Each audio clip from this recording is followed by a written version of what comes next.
So what would you say are some pitfalls to avoid as a startup CDC, as an established CDC? What are some things that constantly come up about if we could just stop doing that, we would be a lot more successful I, as an I think a organization? lot of it is really aligning your mission and not getting too over your skis. Hmm.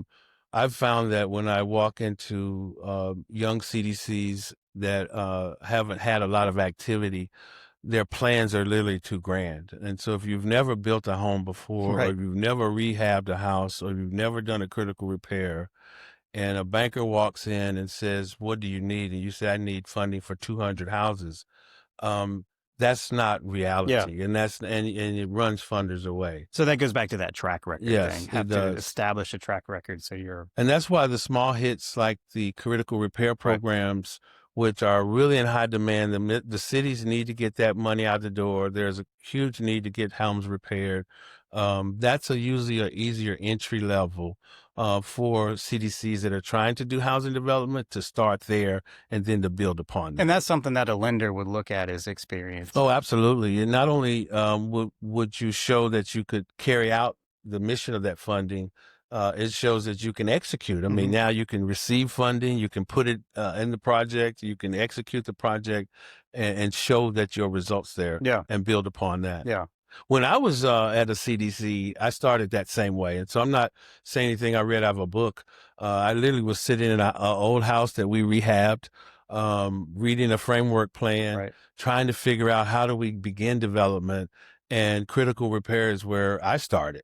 And I literally just put an application together. I put all that information that we talked about earlier together. I submitted to the city, and they said, "You can do 3 houses." Right. Yeah. And I was elated. And we went from 3 and we ended up doing 20.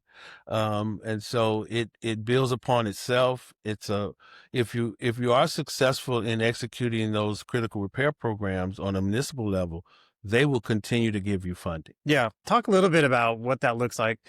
The experience track record or the ability to carry out programs. How much is how much value do you put into monitoring programs?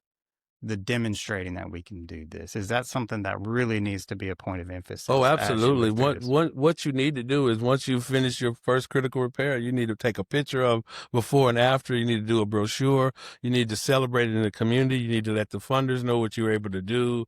And your quality of work is very important. Sure.